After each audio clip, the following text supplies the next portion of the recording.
السلام عليكم ورحمة الله وبركاته. إن الحمد لله والصلاة والسلام على رسول الله. أما بعد فأعوذ بالله من الشيطان الرجيم. بسم الله الرحمن الرحيم. فكلوا مما ذكر اسم الله عليه إن كنتم بآياته مؤمنين. صدق الله العلي العظيم وصدق رسوله النبي الأمي الكريم ونحن على ذلك لمن الشاهدين والشاكرين والحمد لله رب العالمين. মুআজ্জাজ মুহতারাম সম্মানিত উপস্থিতি, আল্লাহ জাল্লা শানুহু আম্মা নওয়ালুহুর আলিশান দরবারে লাখো কোটি শুকুর ও সুজুদ। যে মহান রব্বুল আলামিন আমাদেরকে ফরজ সালাত আদায় করে অল্প কিছু সময়ের জন্য কোরআনুল কারীমের এই আলোচনায় বসার তৌফিক দিয়েছেন, শুকরিয়া আদায় করি আলহামদুলিল্লাহ। শুরু থেকে আমাদের ধারাবাহিক আলোচনা চলছে। আজকে সূরাতুল আনআমের 118 নং আয়াতে কারিমা থেকে তেলাওয়াত করা হয়েছে। আজকে যে আয়াতে কারিমাগুলো আমাদের সামনে আছে এর ভিতরে মৌলিক গুরুত্বপূর্ণ যে আলোচনার অংশগুলো আছে, প্রথমেই আমরা যে আয়াতে কারিমা আজকে তেলাওয়াতে শুনব, আল্লাহ সুবহানাহু ওয়া তাআলা যবহ সম্পর্কে আলোচনা করেছেন। বিভিন্ন প্রাণী যে জবহ করা হয়, এই প্রাণীগুলো জবহ করার ক্ষেত্রে বিশেষ করে বিসমিল্লাহ বা আল্লাহর নাম যদি না থাকে তাহলে কি ধরনের সমস্যা, এটা পড়ার বিধানটা কি? সাথে সাথে কেউ যদি গায়রুল্লাহর নামে অর্থাৎ আল্লাহ ব্যতীত অন্য কোনো বস্তু বা ব্যক্তি বা প্রতিষ্ঠান যে কোনো বিষয় হতে পারে, কারণ নামে যদি কোনো প্রাণী জবহ করে তাহলে এর বিধানটা কি, কোনটা আমাদের জন্য হালাল হয় কোনটা হারাম হয়, এ বিষয়ে গুরুত্বপূর্ণ একটি আলোচনা আছে। আজকে আলোচনার ভিতরে দ্বিতীয় গুরুত্বপূর্ণ আরেকটি অংশ আমরা দেখব। এখানে আল্লাহ সুবহানাহু ওয়া তাআলা বিভিন্ন বিষয় আমাদের জন্য নিষেধ করেছেন, নিষিদ্ধ সেই বিষয়গুলো যেগুলো গুনাহ। এই গুনাহ কাকে বলে এবং গুনাহের প্রকাশ্য একটা অবস্থা, আভ্যন্তরীণ একটা অবস্থা, উভয় অবস্থার গুনার ব্যাপারে আল্লাহ সুবহানাহু ওয়া তাআলা এখানে আলোচনা করছেন। সাথে সাথে আরও যে বিষয় এখানে আমাদের সামনে আছে, আল্লাহর দেওয়া যে বিধানগুলো আছে, এই বিধানটাকে কেউ যদি উপেক্ষা করে আল্লাহর নিষিদ্ধ কোনো বিষয়ের অনুসরণ কেউ করে, এটাও শিরিকের একটি অংশ, শিরিকের একটি প্রকার। এ ব্যাপারে আল্লাহ সুবহানাহু ওয়া তাআলা আলোচনা করছেন, যার বিশ্লেষণ করলে আমরা অনেকেই হয়তো ধরা খেয়ে যাব যে আমরাও এই শিরিকের ভিতরে লিপ্ত আছি। আল্লাহ সুবহানাহু ওয়া তাআলা যে বিষয়টি আমাদের জন্য নির্দেশ দিয়েছেন এর বিপরীত নিষিদ্ধ যে বিষয়গুলো আছে, এগুলোকে যারা অনুসরণ করছে, এর উপরে যারা আমল করছে, তাদের ব্যাপারে আল্লাহ সুবহানাহু ওয়া তাআলা এই বিধানটি নাজিল করছেন। শেষ দিকে এসে সময় হলে আমরা এই বিষয়ের আলোচনা শুনবো। আল্লাহ সুবহানাহু ওয়া তাআলা তার প্রিয় যে ব্যক্তিরা আছেন, অর্থাৎ যারা ঈমানদার মুমিন ব্যক্তি এবং কাফেরদের মাঝে পার্থক্যটা আসলে কি ধরনের পার্থক্য আছে, কোরআনে মাজিদের ভিতরে এ ব্যাপারে একাধিক আয়াতে কারিমা আছে। এ বিষয়ে কিছু আলোচনা সময় হলে ইনশাআল্লাহ শুনব। সরাসরি আমরা আলোচনার ভিতরে চলে যাচ্ছি। প্রথমেই যে আয়াতে কারিমা আছে, ফাকুলু, তোমরা খাও। কোন জিনিস আমরা খাবো এ ব্যাপারে আল্লাহ সুবহানাহু ওয়া তাআলা বলছেন, মিম্মা যুকিরা ইসমুল্লাহি আলাইহি, যে পশুর উপরে যে পশুটি জবহ করার সময় হালাল তরিকায় জবহ করা হয়েছে, আল্লাহর নামে জবহ করা হয়েছে। এটা কাদের জন্য আল্লাহ পাক বিধান দিয়েছেন? সকলের জন্যই বিধান। যারা সুস্থ থাকতে চায় সকলের জন্যই আল্লাহ সুবহানাহু ওয়া তাআলা এই বিধান দিয়েছেন। বিশেষ করে আল্লাহ পাক বলছেন যে তুমি যদি আমার নির্দেশনা, আমার আয়াতে কারিমাগুলো এর উপরে তোমার বিশ্বাস এবং ঈমান রাখো, তুমি যদি ঈমানদার ব্যক্তি হও, তাহলে অবশ্যই তোমাকে এই পন্থা, এই পদ্ধতি অবলম্বন করতে হবে। এই আয়াতে কারিমার উপরে যে বিষয়গুলো আমরা দেখি, একটা হলো এই পৃথিবীতে আল্লাহ সুবহানাহু ওয়া তাআলা বিভিন্ন প্রাণী সৃষ্টি করেছেন, সবগুলোর সৃষ্টিকর্তা আল্লাহ, কিন্তু এর ভিতরে অনেকগুলো আমাদের জন্য হালাল করেছেন, অনেকগুলো আমাদের জন্য হারাম করেছেন। হারাম যে প্রাণীগুলো আছে এগুলো যতই বিসমিল্লাহ বলে আর যা কিছু বলেই আমরা করি, হালাল হওয়ার এগুলোর আর কোনো সুযোগ সুবিধা নেই। হারাম যে জিনিসটা আছে, এক কথায় যদি আমরা বুঝি, এই পৃথিবীতে কোনো জিনিস যদি কল্যাণকর হতো মানুষের জন্য, ওটা আল্লাহ সুবহানাহু ওয়া তাআলা মুসলমানের জন্য অবশ্যই হালাল করতেন। যেটার ভিতরে অকল্যাণ, অমঙ্গল, ওই জিনিসটাই আল্লাহ সুবহানাহু ওয়া তাআলা আমাদের জন্য নিষেধ করেছেন, নিষিদ্ধ করে দিয়েছেন, যে এর ভিতরে ক্ষতিকর কিছু বিষয় আছে, যেটা যদি তোমরা গ্রহণ করো, তোমাদের শরীরের ভিতরে ঢুকে, তাহলে তোমরা আক্রান্ত হয়ে যাবে। এর সবচেয়ে উন্নত তাফসীর যুগের ভাষায় যদি আমরা দেখি, বর্তমান আজকের চায়নার অবস্থা দেখলে আমরা বুঝতে পারব। হারামের ভিতরে আরাম নেই, হারামের ভিতরেই বেরাম। চায়নার ভিতরেই আজকে আপনি যদি দেখেন, কত হাজার মানুষ যে মারা গেছে, এদেরকে মারার জন্য এখন আদালতে আপিল করে আছে যে একত্রে সবাইকে কিভাবে জ্বালিয়ে মারা যায়, পুড়িয়ে মারা যায়, এই চিন্তা ভাবনায় আছে। অথচ এই দেশের ভিতরেই যে সমস্ত মুসলমান আছেন যারা হালাল ফুড গ্রহণ করছে, আল্লাহ পাক এই কঠিন সমস্যা থেকে, এই করোনা ভাইরাস থেকে আল্লাহ পাক তাদেরকে হেফাজত করেছে। কারণ এরা ওই বাদুর খায় না, বানর খায় না, সাপ, কুচ্চা, ব্যাঙ, এগুলো মুসলমান খায় না, এগুলো আল্লাহ পাক হারাম করেছে। এর ভিতরে এমন কিছু বিষাক্ত জার্ম আছে যেগুলো মানুষের দেহের ভিতরে ঢুকলে অবশ্যই সে আক্রান্ত হবে। আল্লাহ সুবহানাহু ওয়া তাআলা বাস্তবে এটা দেখিয়ে দিচ্ছেন।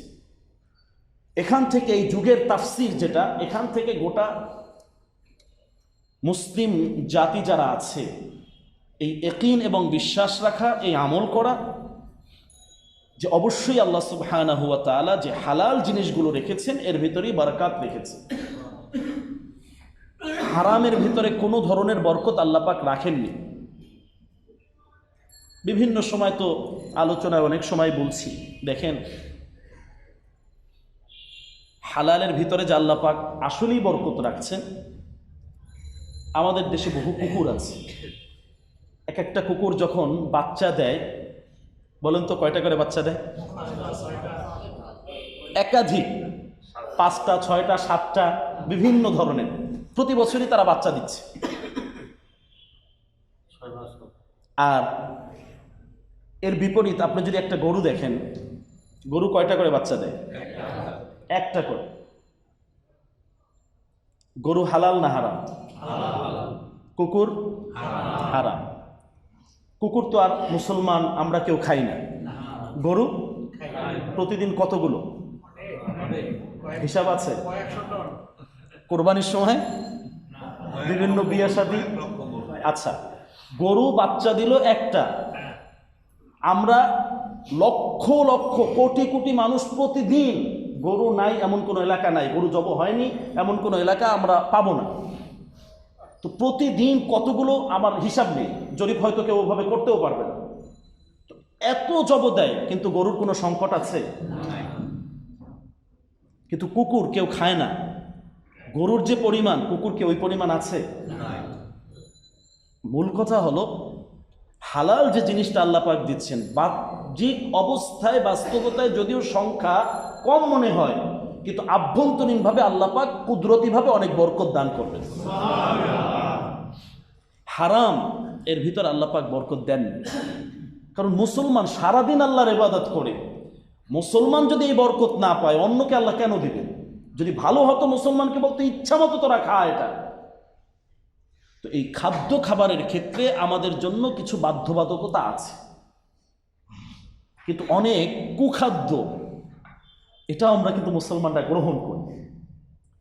এই আয়াতে কারিমা থেকে বর্তমান যুগের তাফসীর হিসাবে যে বিষয়টি মেসেজ আমাদের নিতে হবে, কুখাদ্য যেগুলো আছে অহরহ আমরা করি, এগুলো আমাদেরকে ছাড়তে হবে। এর ভিতরে বিভিন্ন ধরনের খাবার আমরা নিচ্ছি, একেবারে যেটা সবাই করছে, প্রায় অধিকাংশ মানুষ সব জায়গায়, নামাজি বেনামাজি সবাই আমরা, এরকম ছোট্ট একটা বিষয় যদি ধরি, সিগারেট হালাল না হারাম? হারামের একাধিক কারণ আছে। কোনো জিনিস হারাম হওয়ার জন্য, নিষেধ হওয়ার জন্য যে মৌলিক উসুল, একাধিক কারণ এই সিগারেটের ভিতরে আছে। একটা হলো অপচয় করা, এটা জায়েজ না না জায়েজ? তো এই প্রতিদিন আমরা যারাই এতে অভ্যস্ত আছে, কত টাকায় বাতাসে ফু মেরে উড়িয়ে দিচ্ছে, এটা একটা হারামের বড় কারণ। অন্য মুসলমানকে কষ্ট দেওয়া, এটা কি জায়েজ? তো যারা সিগারেট খাচ্ছে না তাদের কাছে কি খুব ভালো লাগে? যারা ওখানে খেয়ে আসে, নামাজে পাশে দাঁড়ালে বুঝবেন যে কেমন লাগে। এই কষ্ট দেওয়া এটা সম্পূর্ণভাবে নিষিদ্ধ এবং হারাম। আরে এটা কি, এটা সাধারণ একটা বিষয়। কিভাবে সাধারণ ভাই? পরিবেশ দূষণ, এটা কি ভালো কাজ? সরকারি নিয়মে পাবলিক প্লেসে তো এটা সম্পূর্ণভাবে নিষেধ, জরিমানা যোগ্য একটা অপরাধ। তো একাধিক কারণ কিন্তু এর ভিতরে আছে। সবচেয়ে বড় যে কারণ, আল্লাহ পাক আমাদেরকে যে দেহটা দিচ্ছেন, এটা মনে করেন এর মালিক কি আপনি? ইচ্ছা মতন একজনকে একটা অঙ্গ দান করে দিবেন, যা মনে চায় তাই করবেন, অসম্ভব। এটা সম্পূর্ণভাবে আল্লাহ পাক আপনার কাছে আমানত রেখেছেন। আমানতের প্রতিটা হিসাব আল্লাহর কাছে অবশ্যই দিতে হবে। এজন্যই তো আল্লাহ পাক এভাবে বলেন, ইন্নাস সামআ ওয়াল বাসারা ওয়াল ফুআদা কুল্লু উলাইকা কানা আনহু মাসউলা। তোমার যতগুলো অঙ্গ প্রত্যঙ্গ, দেহের যে নিয়ামতগুলো আমি দিয়েছি, এটা আমার দেওয়া নিয়ামত। তোমার দল দেয়নি, তোমার বাপ দাদা দেয়নি, তোমার মা বাবা তোমাকে দেয়নি। তো আমার নিয়ামত তুমি আমার রাস্তায় তোমাকে ব্যবহার করতে হবে। অন্য জায়গায় ব্যবহার করবে তো ফের আমার কাছে হিসাব দিয়ে সামনে অগ্রসর হতে হবে। স্মৃতিশক্তি, দৃষ্টিশক্তি, শ্রবণ শক্তি, হাত পা, ব্রেন, দিমাগ যা আছে, এগুলো ইচ্ছা করলেই আমি আমার দলের নেতার জন্য দিয়ে দিব, আমার নেত্রীর জন্য দিয়ে দিব, এই অনুমতি আল্লাহ পাক দেননি।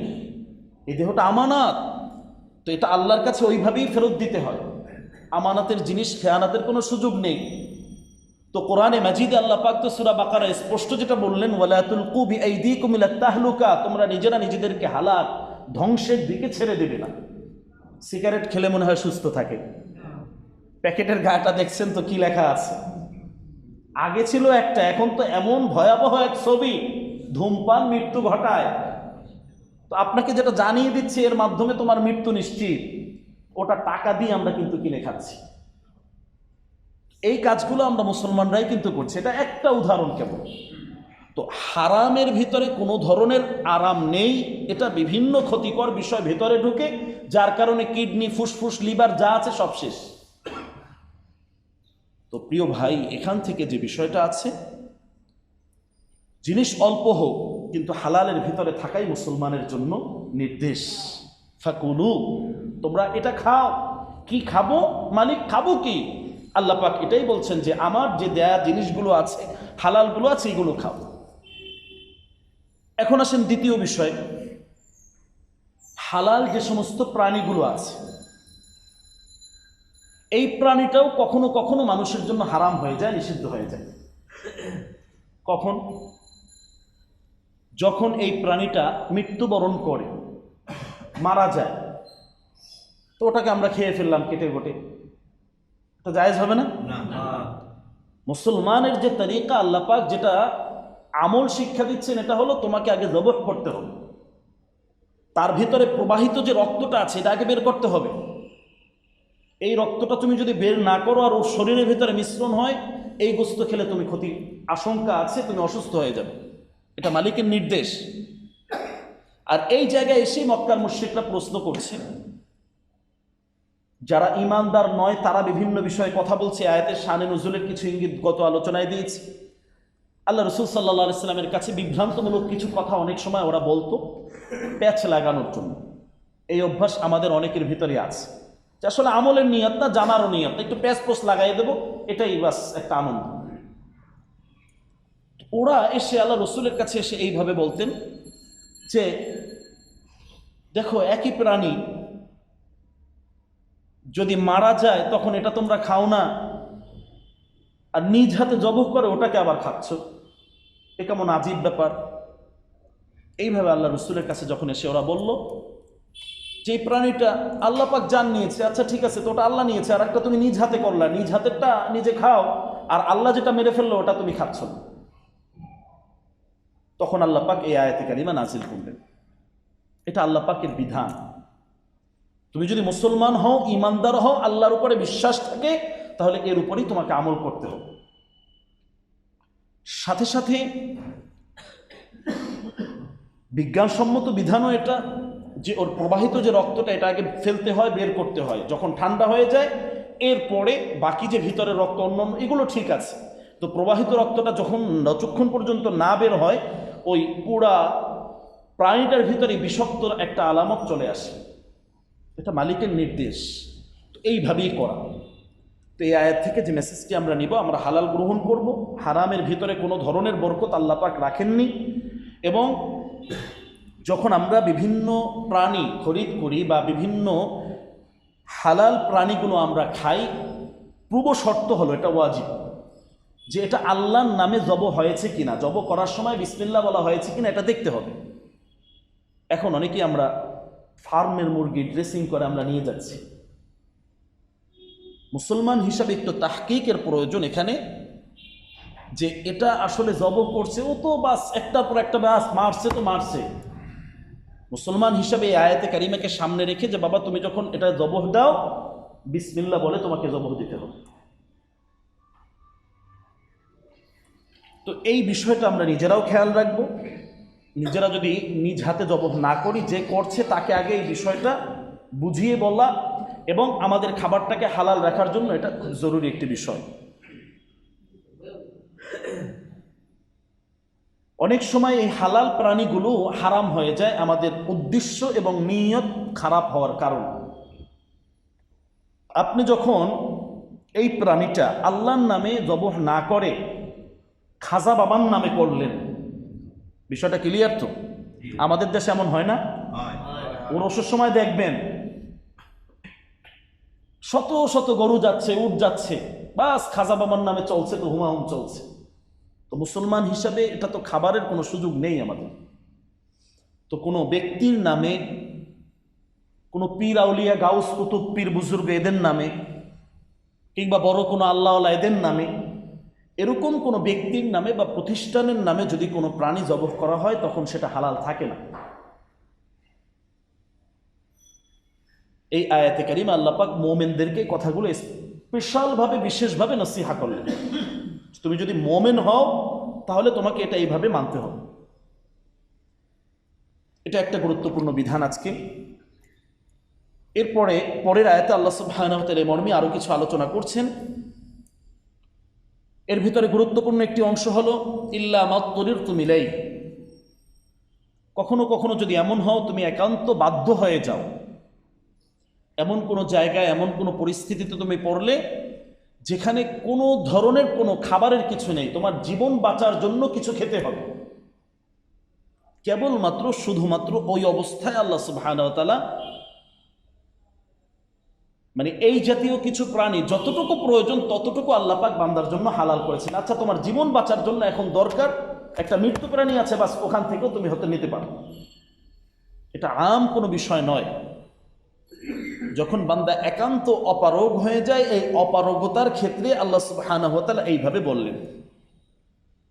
সাথে সাথে মালিক এটা এভাবে বললেন যে ওয়াকাদ ফাসসালা লাকুম মা হাররামা আলাইকুম, তোমাদের জন্য স্পষ্ট করে দেয়া হয়েছে তোমাদের জন্য কোনটা নিষেধ। হারাম প্রাণীর লিস্ট তোমাদেরকে দেয়া হয়েছে। এই আয়াতের তাফসির অন্য বেশ কয়েকটি আয়াতে আল্লাহ সুবহানাহু ওয়া তাআলা আবার করলেন, কোন কোন প্রাণী তোমাদের জন্য হারাম, কোনটা কোনটা তোমাদের জন্য হালাল। এই সূরার ভিতরে আছে, আরাফের ভিতরে আছে, সূরা নাহালের ভিতরে আছে। এই জায়গাগুলোতে আল্লাহ পাক এর ব্যাখ্যা আবার তাফসির করছে যে এগুলো তোমাদের জন্য হালাল, এটা তোমাদের জন্য নিষেধ। সাথে সাথে কোরআনের বাহিরেও হাদিস থেকে বেশ কিছু নির্দেশনা এমন নেওয়া হয়েছে যে কোরআনে স্পষ্ট আসেনি বিষয়গুলো, কিন্তু এই আয়াতের তাফসির এবং ব্যাখ্যার ভিতরে হাদিসে এই জিনিসগুলো আসছে, যে ওখান থেকে আরও কিছু জিনিস অ্যাড করা হয়েছে, যে হিংস্র যে প্রাণীগুলো আছে যেগুলো নখ দিয়ে ছিলিয়ে খায়, এগুলো কোরআনের ভিতরে নেই, তো হাদিস থেকে এগুলো নেওয়া হয়েছে যে এই জাতীয় প্রাণীগুলো তোমাদের জন্য নিষেধ। এখানে যে বিষয়টি আমরা বুঝলাম এটা হলো হালাল এবং হারাম, এটা আল্লাহ পাক স্পষ্ট করে দিয়েছে। এ মর্মে নোমান ইবনে বশীর থেকে একটি হাদিস আসছে, আল হালালু বাইয়িনুন ওয়াল হারামু বাইয়িনুন। হালাল এটাও তোমাদের সামনে স্পষ্ট, হারাম এটাও তোমাদের সামনে স্পষ্ট। এখন তোমাকে গ্রহণ করতে হবে তুমি কোনটা নেবে। আরেকটি তথ্য এখান থেকে আমরা গ্রহণ করলাম, এটা হলো যে অনেক সময় এমন হয় যে কোরআনে মাজিদের ভিতরেই সমস্ত জিনিস বিস্তারিত যে বর্ণনা আছে, বিষয়টি এমন অনেক সময় হয় না। মৌলিক কথাটি, মূল বিধানটি আল্লাহ পাক কোরআনে মাজিদে দেন, তাফসির হিসাবে হাদিসের ভিতরে বিশ্বনবী থেকে এর বর্ণনা আসে। এ কথাটি কেন? কারণ এই জায়গায়ও অনেক ঝামেলা আছে, বিশেষ করে কিয়ামতের আগ দিকে আরো বড় ঝামেলা বাড়বে। এর ভিতরে বড় ধরনের একটা সমস্যা হবে এটা, এখন যেভাবে আহলে হাদিস নামে কিছু ভাই মানুষকে বিভ্রান্ত করছে বিভিন্নভাবে, আরে ভাই একটা আছে তো ঠিক আছে হাদিসের কথা, পেঁচ লাগানোর জন্য কেন? আজকে আমাদের খুব বেশি এই বিষয়গুলো নিয়ে এখন ঝামেলা চলছে, যে অমুক মুশরিক, অমুক কাফের, অমুক এই জাতীয় ফতোয়া। তো শেষ দিকে এই ঝামেলাগুলো আরো বাড়বে। এর ভিতরে আহলে কোরআন নামে একটা ফিতনা আরো আসবে, এটা চলে আসছে অলরেডি। পাকিস্তানে খুব জোরালোভাবে এটা চলছে, যাদের মূল কথা হাদিস থেকেও পাওয়া যায়, আল্লাহ রসুল তখনই ভবিষ্যৎবাণী করছেন, যাদের মূল বক্তব্য হলো যে আমরা কোরআনকে মানি, কোরআনের ভিতরে যেটা আছে এটাই আমল করব, কোরআনে নাই তো সেটা হাদিসের ভিতরে। এটা দেখা যায় যে হাদিস তো এরকম কত ব্যক্তি থেকে একজন থেকে একজন, একজন থেকে একজন, কোন জায়গায় কে মিথ্যা ঢুকিয়ে দিয়েছে, ধোঁকা ঢুকিয়ে দিয়েছে, কোনটা ভালো কোনটা খারাপ, এত কিছু তো যাচাই বাছাই সম্ভব নয়। কোরআন এটা অক্ষত আছে, কোরআনটা ঠিক আছে, কোরআনের ভিতরে যে বিধানগুলো এগুলোই আমরা মানব। কথা খুব সুন্দর, মতলব খারাপ। কালিমাতু হাক্কিন উরিদা বিহাল বাতিল, হক কথা, কথাটা খুব সুন্দর সাজিয়েছে, কিন্তু মতলবটা খারাপ।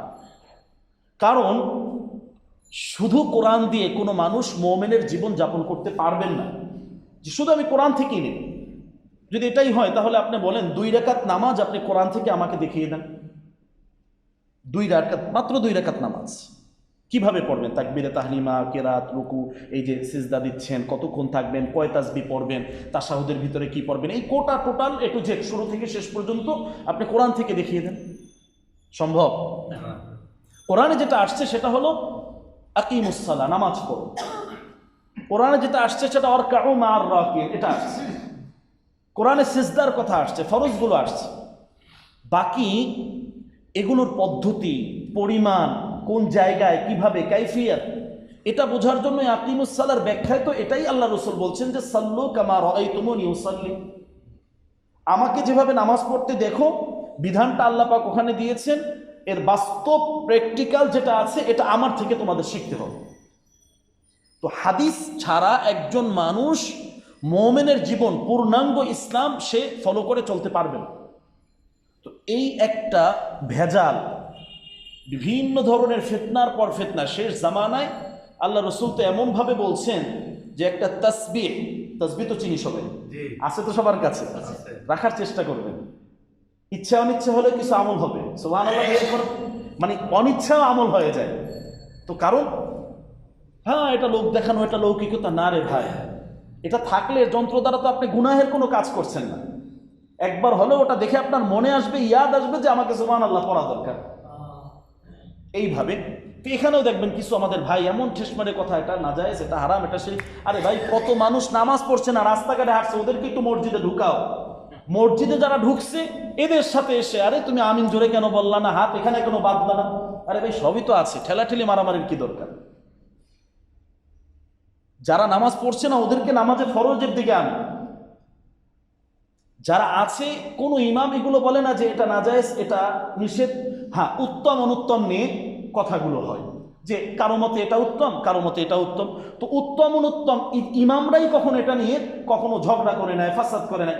আমরা মসজিদের ভিতরে দলাদলি করে ফাসাদ করে দেখা যায় অনেক মুসল্লিকে বের করে দেয়। এর সুযোগটাও তো আসলে ওইভাবে নাই, এটাও নিষেধ।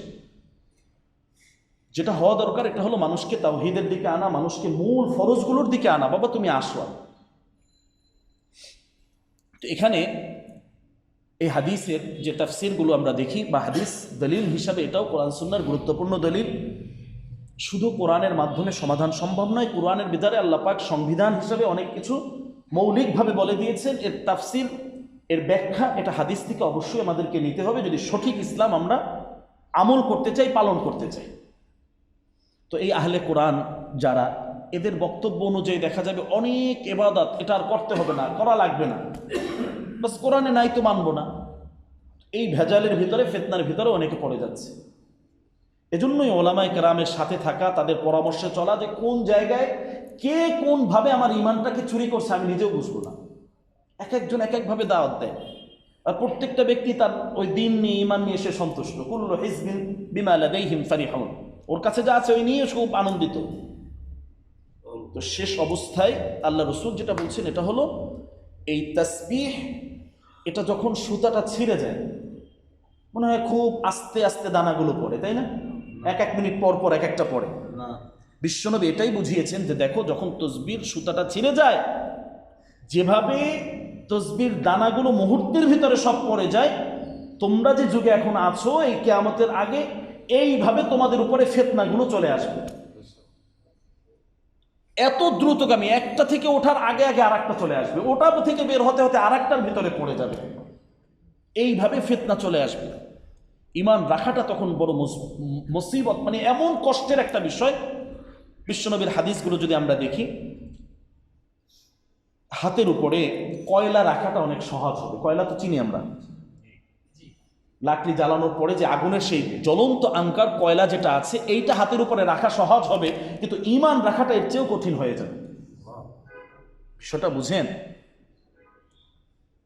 একটা গরম কয়লা হাতের ভিতরে তো আমরা সবাই রাখতে পারবো, তাই না? এটা যত কঠিন, এর থেকেও একটা সময় এমন আসবে যে ইমান রাখাটা কঠিন হয়ে যাবে। বিভিন্নভাবে শুধু মানুষ বিভ্রান্তের ভিতরে পড়ে যাবে। এই অবস্থায় দাজ্জাল শেষ পর্যায়ে আস্তে আস্তে চলে আসবে। তো যে আলামত আশঙ্কাগুলো আসছে, আস্তে আস্তে আমরা মনে হয় ওদিকে এগিয়ে যাচ্ছি।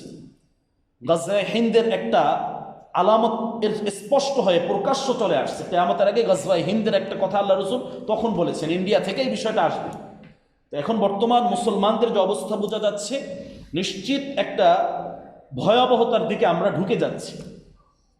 এই অবস্থায় ঈমান আমলকে হেফাজত রাখা ভাই বড় জরুরি বিষয়। বিভিন্নভাবে আমরা বিভ্রান্তের ভিতরে একটু অসতর্ক হলেই স্লিপ কাটার সম্ভাবনা আছে।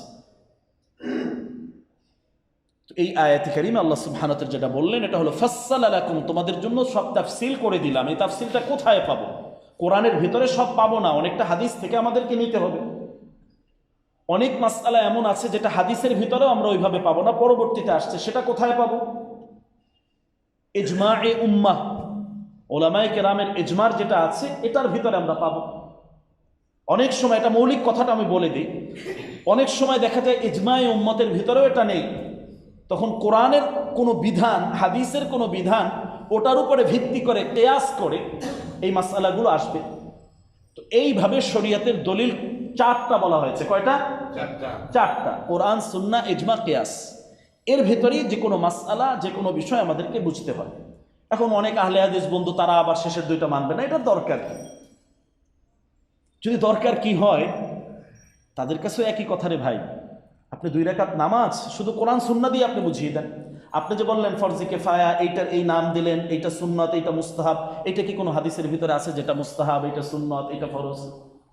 এটা তো ফকিহদের কথা, ইজমায়ে উম্মতের কথা, ওই দলিল থেকে না এটা আসছে।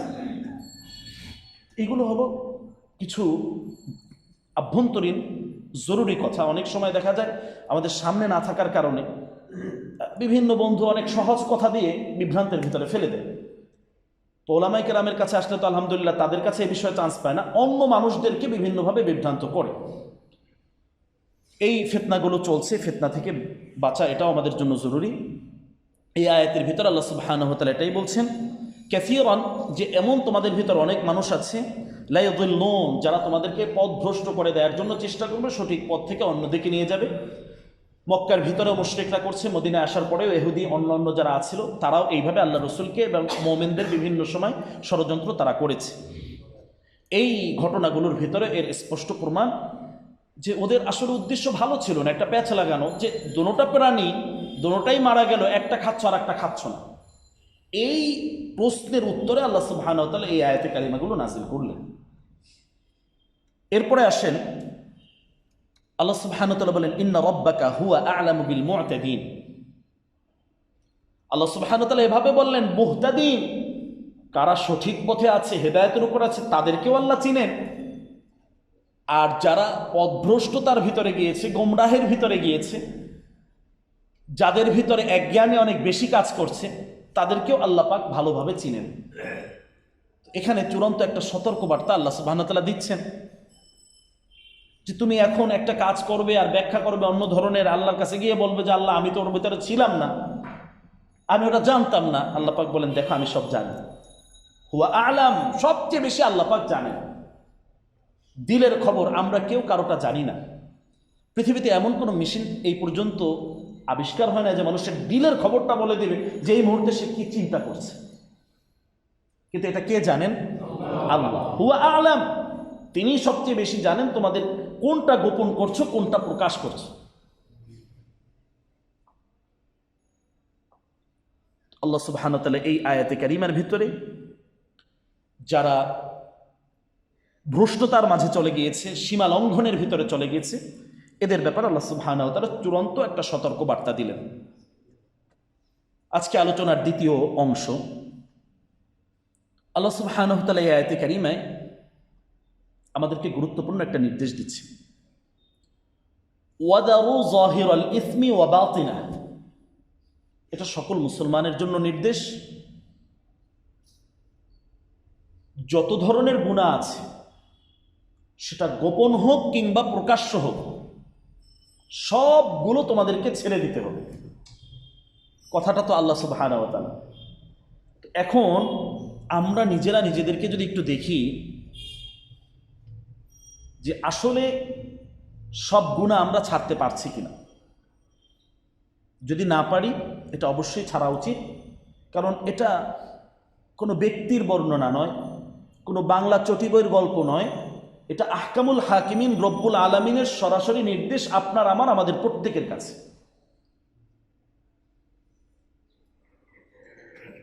এই জায়গায় আল্লাহ সুবহানাহু ওয়া তাআলা ইসমুন শব্দ ব্যবহার করেছে, যার অর্থ গুনাহ।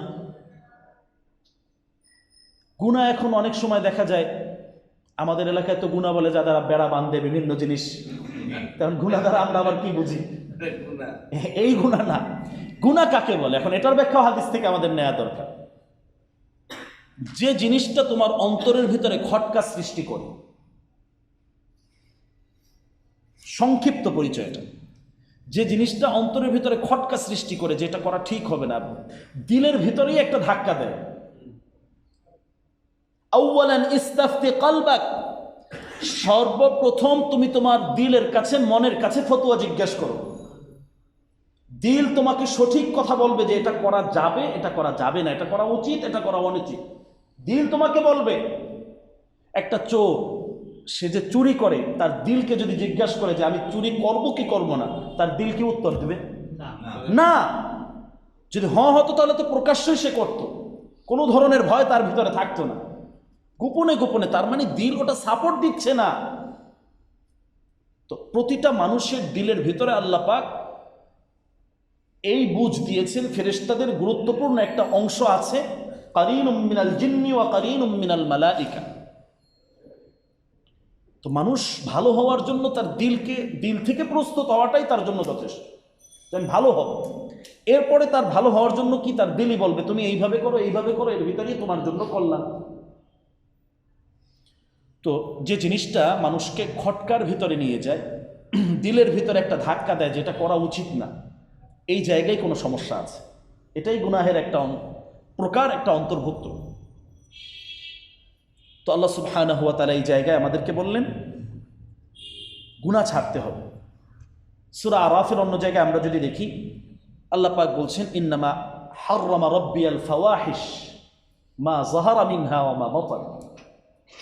আমাদের রব আমাদের জন্য নিষেধ, হারাম করে দিয়েছেন সমস্ত অশ্লীল কাজ, খারাপ কাজ।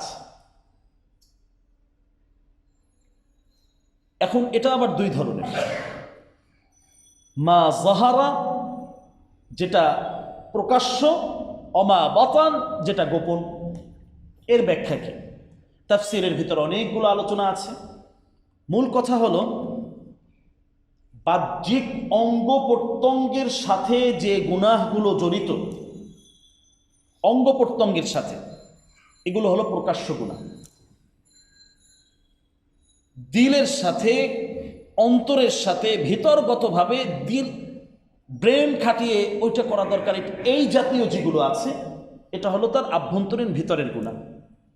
তো প্রকাশ্য গুনাহ তো অনেক সময় মানুষের কারণে, ব্যক্তির কারণে, বিভিন্নভাবে এটা আমরা ছেড়ে দেই, করি না। কিন্তু দিলের গুনাহ আমরা অনেকেই অনেক সময় করে ফেলি। তো আল্লাহ পাকের বিধান হলো প্রকাশ্যটাও ছাড়তে হবে, যেটা গোপন আছে এটাও ছাড়তে হবে। ওপেনটা তো মানুষ ঘৃণা করে, এটা খারাপ, এটা আমরা সবাই বুঝি। গোপনটা তো অনেকেই জানে না, কিন্তু আল্লাহ পাকের কাছে তো গোপন থাকবে না। মা তুখফুন, তোমরা যেটা গোপন করে রাখছো এটাও আল্লাহ পাক জানেন। ওমা তুলিনুন, যেটা বলছো মুখে এটাও আল্লাহ পাক জানেন। তাহলে বাহ্যিকভাবে তো অনেক নামাজ রোজা করলাম, একটা ছেলে দেখা যায় খুব ভালোভাবে চললো, দরজা আটকিয়ে ভিতরে, রুমের ভিতরে যে পর্নোগ্রাফি, অন্যান্য মোবাইল হাতে যে গুনাহগুলো হয়, এই গুনাহগুলো ছাড়ার জন্য কিন্তু মালিকের একই বিধান, একই জায়গা, নির্দেশ।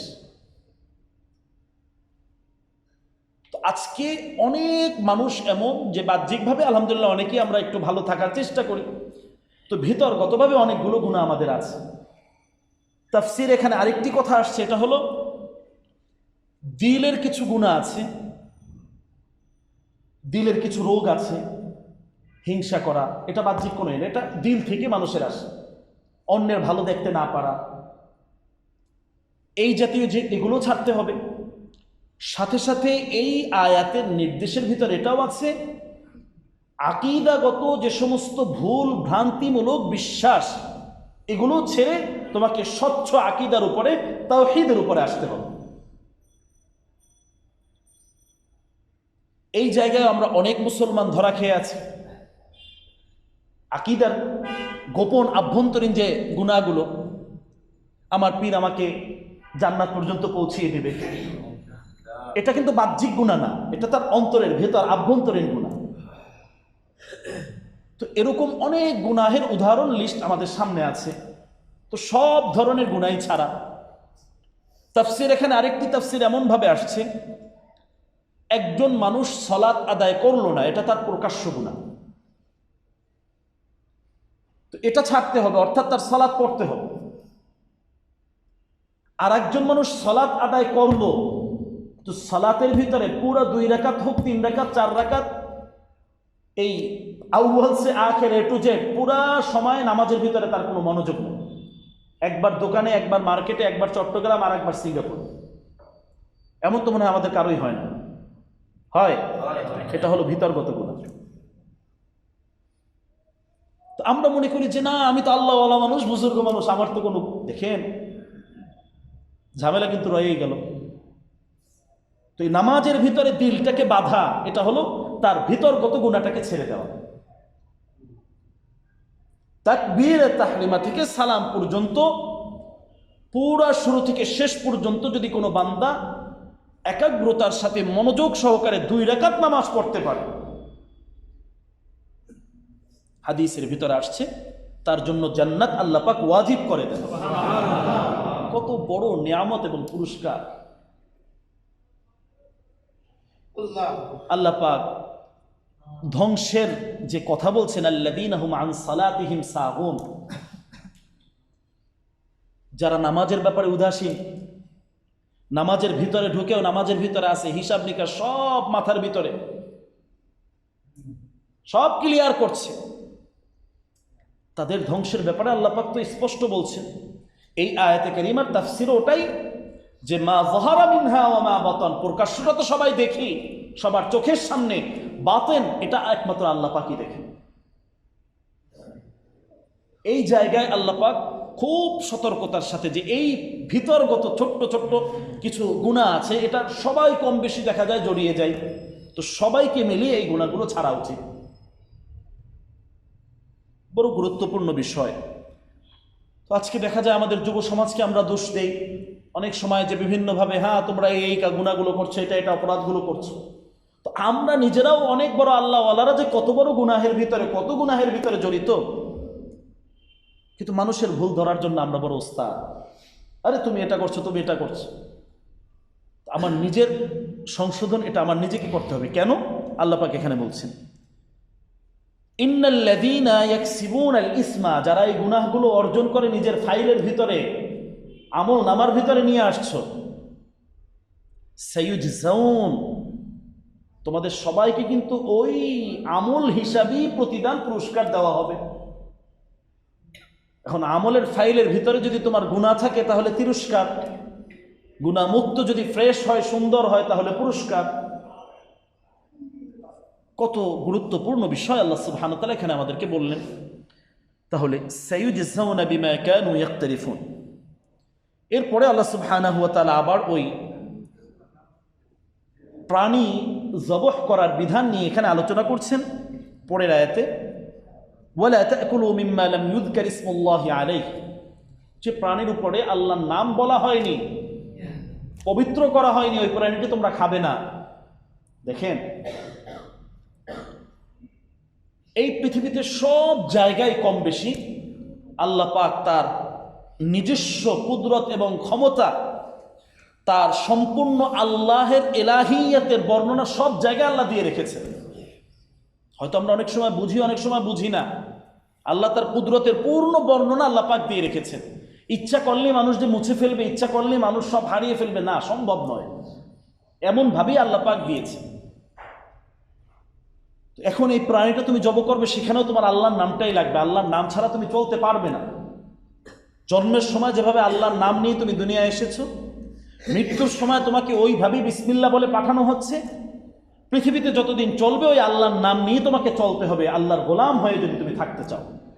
হ্যাঁ, অনেক কিছুতে, সব কিছুতে দেখবেন আল্লাহ পাক তার নামটা ফুটিয়ে রেখেছে। হয়তো আমরা অনেক সময় বুঝি না। তাদুল্লু আলা আন্নাহু ওয়াহিদ, এই পৃথিবীর প্রত্যেকটা নিদর্শনের ভিতরেই আল্লাহ পাক এমন কিছু জিনিস দিয়ে রেখেছেন গভীর মনোযোগ দিয়ে। আর এটাই আল্লাহ পাক বলছেন লাআল্লাকুম তাতাফাক্কারুন, যদি তোমরা চিন্তা ভাবনা করো এখান থেকে অনেক কিছু বের করতে পারবে। তো এই চিন্তা গবেষণা করে যদি আমরা দেখি, অনেক সময় দেখা যাবে আল্লাহর বিষয়গুলোই আমাদের সামনে চলে আসে। দেখেন, এই যে হাত, কয়টা আঙ্গুল? 5টা আঙ্গুল। এই জায়গা থেকে যদি আমরা একটু দেখি আল্লাহ লিখতে কি কি লাগে। আল্লাহর নাম যে সব জায়গায় দিয়ে রেখেছেন, প্রত্যেকটা মানুষের সাথে আল্লাহর এই কুদরতগুলো আল্লাহ পাক দিয়ে রেখেছেন। আল্লাহ লিখতে আপনার একটা আলিফ লাগে, আল্লাহ লিখতে 2টা লাম লাগে, 3টা লাম না, আল্লাহ আমরা লিখছি। তো এই আলিফটা দিচ্ছেন, এই 2টা লাম দিচ্ছেন, আর শেষে এই একটা হা। কি হলো? বুঝি নাই মনে হয়। আল্লাহ পাক প্রত্যেকটা বনি আদম, তুমি মুসলমান হও, তুমি অন্য কোনো ধর্মের, আল্লাহর এই কুদরত ছাড়া তোমার চলা সম্ভব নয়। তুমি যদি চিন্তা করো তাহলে এখান থেকে তুমি বুঝবে যে আল্লাহ পাক তোমাকে প্রতি ঘন্টায় সবসময় তোমার সাথে এটা আছে। আল্লাহর পরিচয় খুঁজতে বাইরে যেতে হবে। একটা বাচ্চা যখন জন্মগ্রহণ করে, ভূমিষ্ঠ হয়, কথা বলতে পারে না, কথা উচ্চারণ অনেক পরে হয়, কিন্তু প্রথম যে কান্নাটা করে, কান্নাটার অর্থ জানেন? কখনো তো গভীর মনোযোগ দিয়ে আমরা চিন্তা করি আসলে করে কি? সারা বিশ্বের যত বাচ্চা জন্মগ্রহণ করে সবার সুর, সাউন্ড একই, একই ধরনের কান্না। কেন? বাংলাদেশে যেটা ওটা বাংলা ভাষায় কাঁদবে, ইংল্যান্ডে যেটা ওটা ইংরেজিতে কাঁদবে, এরকম হয়? ওই যে আ আ করে, ওই আল্লাহর উচ্চারণটাই কিন্তু প্রথম থেকে শুরু করছে। সুবহানাল্লাহ। বুঝি না আমরা? ওর যে কান্না, কান্নার সুরটা একটু ভালোভাবে কানে বাজাবেন, দেখবেন এর ভিতরে সেই আল্লাহর কথাটাই সে বলছে। এবং যত ধরনের বাচ্চা হয় সবার একই বিষয়, সকল মানুষকে আল্লাহ পাক আল্লাহর গোলামি করার জন্যই প্রেরণ করেন, গোলামির জন্যই তৈরি করে পাঠান। ওই যোগ্যতা এবং ওই বিষয়গুলো তার ভিতরে থাকে। তাহলে কেন এত হিন্দু, এত খ্রিস্টান, বৌদ্ধ, অগ্নি পূজারক, এত কেন নাস্তিক?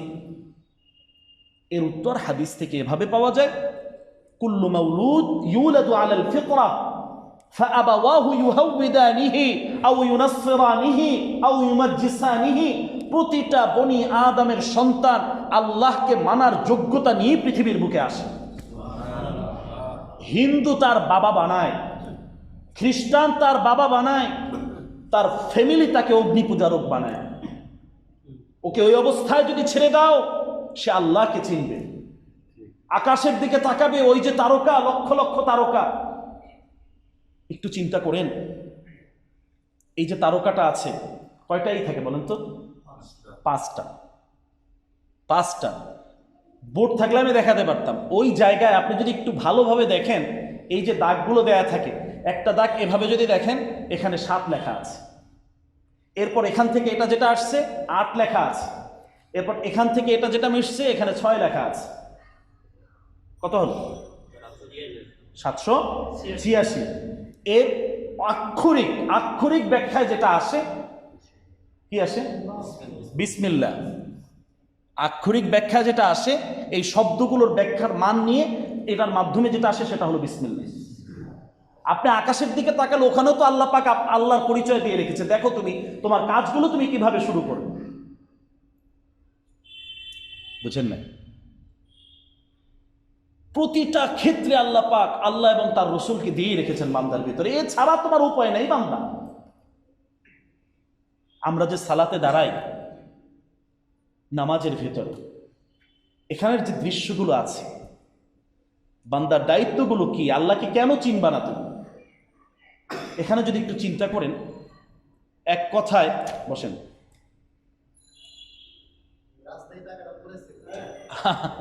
ওদিকে যান না। তো এখানে যে বিষয়টা আছে দেখেন, সংক্ষেপে আমি বলছি, অনেক সময় তো আমরা বুঝি না, একটু বোঝেন, এই জিনিসটা খেয়াল করেন। সূক্ষ্ম কিছু কথা, নামাজের ভিতরে যে আমরা নামাজ পড়ি, আপনি যদি আরবি অক্ষর সম্পর্কে ধারণা থাকে, তাহলে অক্ষর থেকে দেখবেন এই নামাজের ভিতরে আসলে কি হয়, কি বুঝাচ্ছেন, আসলে কি বুঝায়। আল্লাহ পাক যে বিধানটা দিচ্ছেন এমনিতেই না, এর সূক্ষ্ম রহস্যটা কি। আপনি যখন দাঁড়াবেন, আলিফ দাঁড়াবেন, কি আলিফ। যখন রুকুতে যাবেন, বোর্ড থাকলে দেখাতে সুবিধা হয়, এটা হায়ের একটা আকৃতি, বুঝে আসছে? কি হলো? আলিফ হা। যখন আপনি সেজদায় যাচ্ছেন, এটা হলো মিম, মিমের একটা আকৃতি এখানে চলে আসে। যখন আপনি তাশাহুদে বসছেন, তখন এটা কি? দাল। কি হলো? দাল, একদম সোজা দাল হয়ে যায় যখন আপনি তাশাহুদে বলেন। এই পুরোটা নামাজের ভিতরে 4টা অক্ষর আসছে। আক্ষরিক ব্যাখ্যায় যদি আসে, আলিফ আসে, হা আসে, মিম আসে, দাল আসে, টোটালটা মাজমুআ একত্র করলে আহমদ। এর 2টা অর্থ। একটা হলো আপনার দায়িত্ব হলো সবসময় আল্লাহর প্রশংসার ভিতরেই থাকা। আহমদ অর্থই হলো আহমদ, আমি প্রশংসা করছি। আর এটার মাধ্যমেই মালিক কোরআন শুরু করেছেন আলহামদুলিল্লাহ রাব্বিল আলামিন। বুঝি না তো আমরা মুসলমান রে ভাই। মালিক আলহামদু দ্বারা শুরু করলেন, নির্দেশ দিলেন বান্দা তুমি সালাত আদায় করো। সালাতের ভিতরে তোমার এই স্বীকৃতি মুখে যেভাবে দিবা তোমার বাস্তবিক ওভাবে আসবে যে তোমার সবসময় মালিকের প্রশংসা করে চলতে হবে। এখন যদি প্রশ্ন করে ভাই কেমন আছেন, না ভাই বেশি ভালো নেই, এটা তো মনে হয় মালিকের সর্বোচ্চ প্রশংসা। এরকম উত্তর দেই না এর আগে কেউ? আজ থেকে সিদ্ধান্ত নেই আর দিব না। কি বলেন? কেমন আছেন? আলহামদুলিল্লাহ, আল্লাহ পাক অনেক ভালো রেখেছেন, অনেকের চেয়ে আমি ভালো আছি। ঠিক আছে তো ইনশাআল্লাহ? এটা শিখতে হবে ভাই। সাথে সাথে আহমদ, এটা হলো বিশ্বনবী সাল্লাল্লাহু আলাইহি সাল্লামের আরেকটি গুরুত্বপূর্ণ নাম। সুবহানাল্লাহ। আল্লাহ রসুলেরও ঠিক আল্লাহর যেভাবে 99টা নাম, ঠিক ওই একইভাবে রসুলেরও এতগুলো নাম। এর ভিতরে 10টা প্রসিদ্ধ নাম আছে। আনা মুহাম্মদ, আনা আহমদ, আনাল মাহি, আনাল হাসির, আনাল আতির, নবিয়্যুত তাওবা, নবিয়্যুর রাহমা, এভাবে 10টা বিশেষ নাম আল্লাহ রসুল সাল্লাল্লাহু আলাইহি সাল্লামের আছে। আহমদ, সুন্নত মানবে না, মানতে ভালো লাগে না, আল্লাহ পাক রসুলকে নামাজের ভিতরেও ফিট করে রেখেছে। সুবহানাল্লাহ। তাশাহুদের ভিতরে যেভাবে বলছি আমরা আশহাদু আন্না মুহাম্মাদার রাসূলুল্লাহ, ঠিক নামাজের আকৃতির ভিতরে রসুলকে ওইভাবে আল্লাহ পাক স্থায়ী করে রেখেছে। কারণ অনেক সময় আমরা হয়তো ওভাবে খেয়াল করি না, বুঝি না, আল্লাহ সুবহানাহু ওয়া তাআলা এগুলো দিয়ে রেখেছে। এখন আসেন আরেকটি বিষয়ে, এর সাথে আল্লাহ পাক নামাজের যে দৃশ্যগুলো আমাদেরকে দিয়েছেন, এত চমৎকার, এত সুন্দর। এখন আপনার কোনো ওজন নাই, বা যে ওজন আছে সাধারণ ওজন, সব কাজ আপনি করতে পারেন, কিন্তু এসেই যদি আপনি মসজিদে চেয়ারে বসে এইভাবে হেলান দিয়ে শুরু করলেন, ওই নামাজের দাবিগুলো, যে বিষয়গুলো আল্লাহ আপনার থেকে চাচ্ছেন, পরিপূর্ণ হবে এগুলো? আপনার তো সেই মিমও নাই, আপনার তো সেই আলিফও নাই। কি ভাই বুঝতে পারেন না? সাধারণ একটা বিষয়, আপনি 5 তলায় উঠতে পারেন, আপনি বাজার হাটে নিয়ে যাচ্ছেন, তো মসজিদে এত চেয়ার কেন ভাই? আল্লাহ রসুল সাল্লাল্লাহু আলাইহি ওয়াসাল্লামের সময় চেয়ার ছিল, কিন্তু বিশ্বনবী চেয়ারে বসে সালাত আদায় করছেন এমন বিধান তো পাওয়া যায় না। দুজন সাহাবীর কাঁধে ভর করে আসছেন, এসে আল্লাহ রসুল পেছনে নিচে একেবারে সরাসরি ফ্লোরে বসছে, এটা পাওয়া যায়। তা আজকে কি হচ্ছে আমাদের? প্রতিদিন দিন চেয়ারের সংখ্যা বাড়ছে, তাও আবার হেলান দিয়ে বাস, মাশাআল্লাহ, একদিক থেকে পা নাড়াই আর একদিক থেকে নামাজের ভিতরে। বিষয়টা বুঝেন না ভাই? হ্যাঁ, একান্ত ওজর যারা, এর একটা মাত্র সূরত আছে জায়েজের, যে একান্ত ওজরের ভিতরে তাদের জন্য শুধু জায়েজ আছে। তারপরেও ফরজ সালাতগুলো যদ্দূর সম্ভব দাঁড়িয়ে পড়া বা যেভাবে আছে ফরজগুলো আদায় করে পড়তে পারাটাই হলো উত্তম।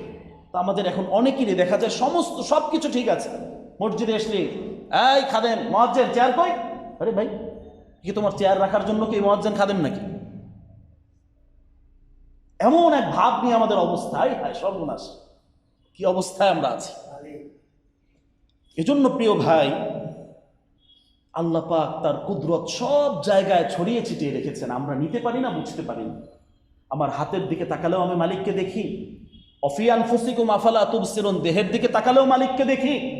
আবার সালাতের ভিতরে চিন্তা করলে আমার দায়িত্বটা কি, কর্তব্য কি, কাজ কি, এটাও কিন্তু মালিক আমাকে ওইভাবেই শিখিয়ে দিয়েছে। কার তরিকায় কোনভাবে করবো এটাও মালিক বলে দিয়েছেন, আহমদের তরিকায় তোমাকে হাঁটতে হবে। কত গুরুত্বপূর্ণ বিষয় আল্লাহ পাক আমাদেরকে দিচ্ছে। তো যাই হোক প্রিয় ভাই, অনেক কষ্ট করে বসে আছেন। আল্লাহ সুবহানাহু ওয়া তাআলা এখানে যে বিষয়টি বললেন, ওয়া ইন্নাশ শায়াতিনা লা ইউহুনা ইলা আউলিয়াইহিম, আল্লাহ পাক তার নবীর কাছে ওহী নাজিল করেন। অনেক সময় শয়তানও তার যে প্রিয় দোস্ত আহবাব যারা আছে ওদেরকে বিভ্রান্ত করার জন্য বিভ্রান্তমূলক কিছু কথা তাদের উপরে ছড়িয়ে দেয়। লা ইউহুনা ইলা আউলিয়াইহিম, কেন? সমাজের ভিতরে একটা ফিতনা সৃষ্টি করার জন্য, একটা বিভ্রান্ত সৃষ্টি করে একে অপরের সাথে বাঁধিয়ে যাওয়ার জন্য। লিউজাদিলুকুম, এরপরে তোমরা ঝগড়ায় বিভিন্নভাবে লিপ্ত হয়ে যাবে, এই কাজ করার জন্য এই কাজগুলো শয়তান করছে। তো শয়তান সম্পর্কের আগে 3 আলোচনায় বেশ যথেষ্ট কিছু কথা আলোচনা এসেছে, যে শয়তান কি, কিভাবে বাঁচবো, তার থেকে বাঁচার পদ্ধতিগুলো কি। তো আজকে ওই আলোচনায় আর যাব না, শেষ দিকে চলে আসছে। আল্লাহ সুবহানাহু ওয়া তাআলা গুরুত্বপূর্ণ একটা বিধান, যদিও অনেক সময় আমরা এটা খেয়াল করি না, বুঝি না।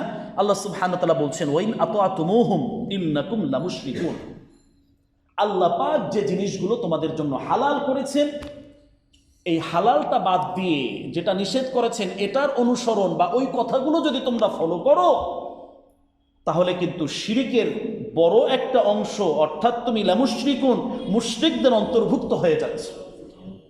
জটিল কথা, কঠিন কথা। অনেক সময় আমরা অনেক কাজ এমনভাবে করি যেটা জানি যে হ্যাঁ এটা ঠিক না, ওইভাবে করছে, তাদের অনুসরণ করে তাদের কথাগুলো আল্লাহর অবাধ্যতার, আল্লাহর নিষেধকৃত যে বিষয়গুলো এগুলোর ভিতরে আছে। আল্লাহ পাক সরাসরি শিরিকের শব্দ এখানে বলছেন, আর শিরিকের ব্যাপারে তাফসীর যদি আমরা দেখি, শিরিকের গুনাহ আল্লাহ পাক মাফ করবেন না। অন্যগুলো মাফ হয়, শিরিকের গুনাহ মালিক মাফ করবেন না। তাহলে এখন আমার ঈমান, আমল, আমার সব কিছু সার্বিকভাবে যে বিষয়টা, এটা হলো মুসলমান তরিকায়, মুসলমানের নিয়মে এইভাবেই করা উচিত। যে সমস্ত কাজগুলো আমার থেকে হচ্ছে বা আমি করছি, এগুলো আজকে থুক্কু দিয়ে ইউটার্ন দিয়ে ফিরে আসা, গাড়ি যাওয়া অনেক দূর, আবার ইউটার্ন দিয়ে ওখান থেকে ফিরে ব্যাগে আসে, তো অনেক দূর হয়তো চলে গিয়েছে ভাই, ফের আজকে জানলাম যে এগুলো শিরকের অন্তর্ভুক্ত, ওখান থেকে ইউটার্ন দেয়, চলে আসেন। ছোটকালে বাচ্চারা খেলে, ও কিছু দূর যেয়ে এবারে থুক্কু দেয়, আবার পিছনে চলে আসে। এই জায়গায় আমরা এমন একটা জায়গায় চলে আসছি, থুক্কু দিয়ে পিছনে আসতে হবে, ইউটার্ন দিয়ে চলে আসতে হবে, না হয় শিরিকের মতো কঠিন শব্দ মালিক এখানে আমাদেরকে বলছে। যাই হোক, আজকে এ পর্যন্তই। আগামী আলোচনা ইনশাআল্লাহ আরো গুরুত্বপূর্ণ কিছু বিষয়, বিশেষ করে মুমিন এবং কাফের, এদের ভিতরে মৌলিক পার্থক্য কি, এ সম্পর্কে অনেকগুলো